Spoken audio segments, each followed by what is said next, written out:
swerte ko siya kung ano, gusto ko tulungan. Pero magmamadali tayo bumawa pa din. Kasi yung anak ni Lawi. Hindi talaga tinlapan na ito. Sana wala tayong makasalubong dito na vlogger. Kung meron man. Naku. Naku, Nakita agad. sana hindi lang yung malalakas na vlogger. Malalakas yun.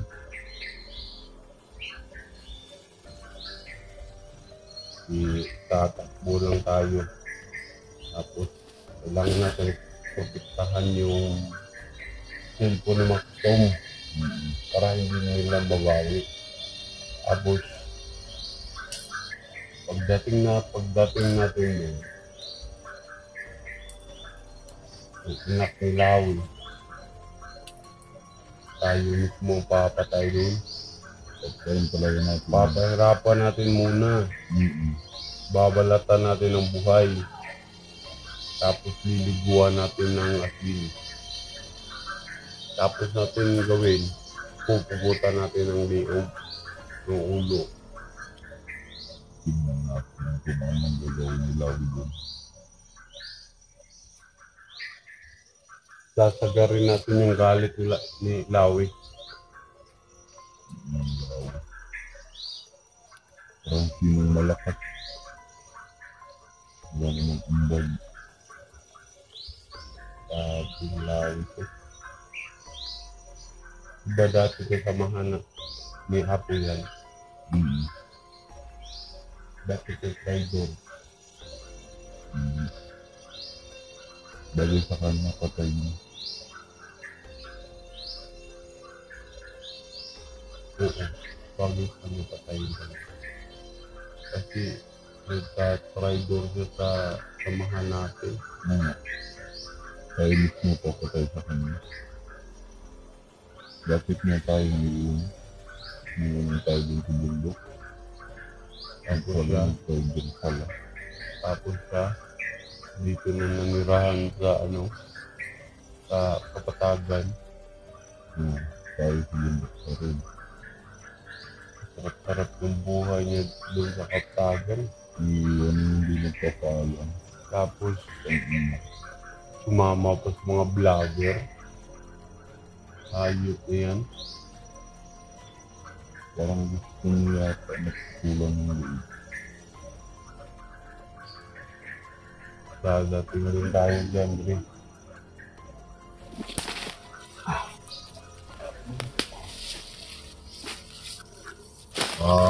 Lakad muna tayo. Kawa muna tayo. Okay.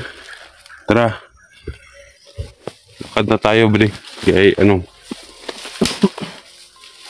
para malapit-lapit na tayo dun sa kampo ni Apo.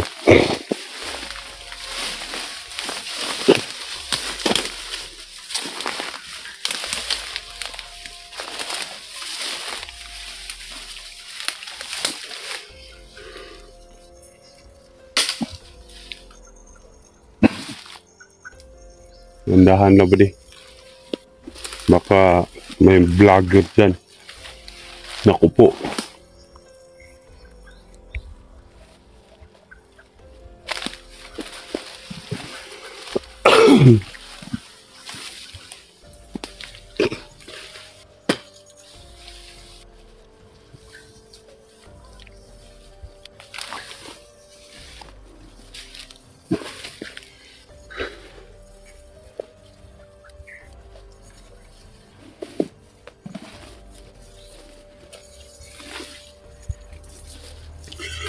Makikita natin yung yung katigasan ng ulo ni Lawi na yan. Nasa sa atin na yung alas, yung anak niya.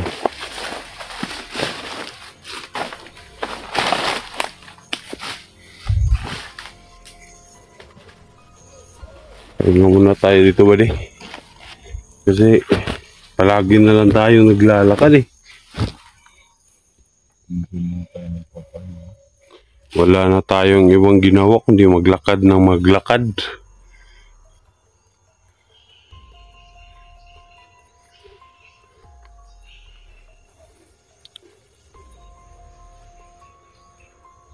Baka balang araw ba di, tatraydorin mo rin kami, ha? Paano ko magawa yan? Wala nang pagbago ko. Yan, mabuti. Kasi sa akin, iaalay ko talaga kay, kay Apo lahat, itong buong buhay ko.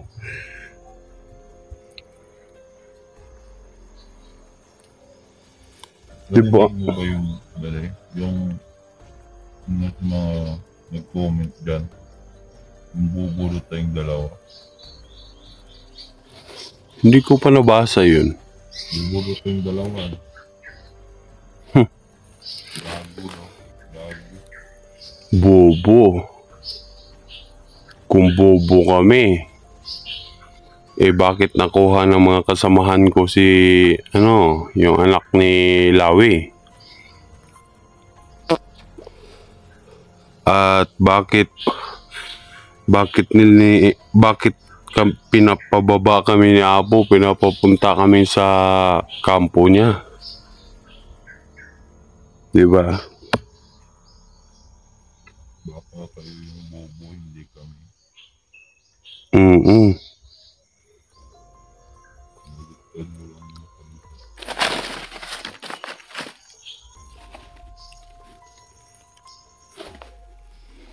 Baka nga sila yung bubo, hindi tayo. Kasi planado na kasi lahat ng galawan namin eh.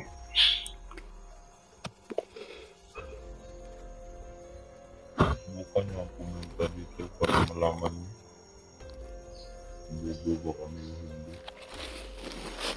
Matatapang lang kasi kayo kasi hanggang comment lang kayo eh. Hindi kayo pupunta dito. Pumunta kayo dito sa bundok. Kakainin namin kayo ng buhay. Puputulan galawin ng liig. Tignan natin kung gaano kakatapang. Labas mo tapang mo. Pumunta ka rito.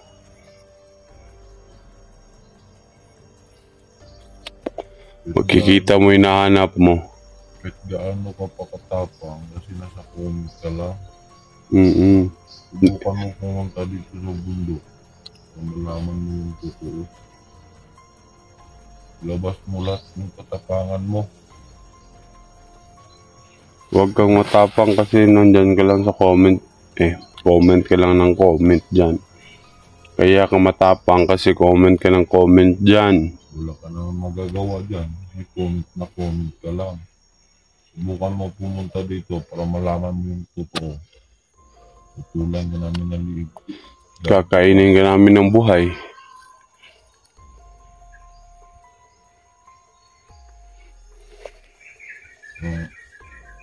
Bakit na ng katawan mo? Wala ako sa kondisyon ngayon. Bakit? Kasi tubig lang yung iniinom natin. Tinapon ko na yun kasi anong laman. Hindi mo sana itinapon yun. Baka makahanap tayo ng tubig sa unahan. Lalagyan na natin ulit. May extra naman tayo pang inom. Kahit inom lang. Tinapon ko. Kasi sanay na tayo dito sa bundok na walang kayong kain. Araw-araw, tubig na lang. Kung hindi pa kami ginulo ni Lawi at saka ni Maxtum tsaka si Bunso, Hindi tayo ganito. hindi naman kami naghihirap eh. Totoo lang dito sa bundok. Marami kaming tinatanim na mga lagutmon. Kaso umakyat kasi sila dito sa bundok eh. Sila yung nagsimula ng gulong ito, hindi kami. Tapos kami yung sisisihin nyo. Ang sarap-sarap ng buhay namin dito sa bundok, peaceful. Walang gulo. Nung umakyat sila, nagkagulo na. Ngayon, makakaganti na kami. Kasi, yung anak ni Lawi, nakuha na ng kasamahan namin. Diba? Ipapakita namin sa inyo kung paano namin papatayin yung batang yun. Kami mismo ang papatay dun. Hirapan muna natin yan. Papahirapan. Pwede rin. Tapos ipapakita natin kang Lawi. Kung ano na nangyari sa anak niya. Kung anong ginagawa natin sa anak niya.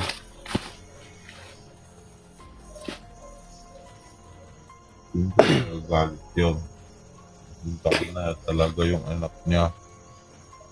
Kapag punta niya, Doon na natin. doon na natin papatayin. Unang papatay natin yung anak niya. Tapos isusunod natin siya.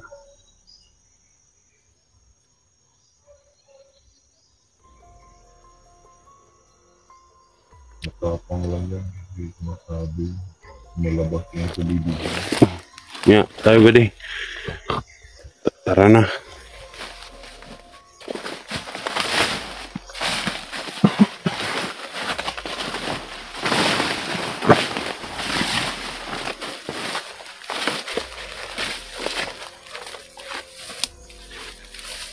Malapit na tayo sa kampo buddy.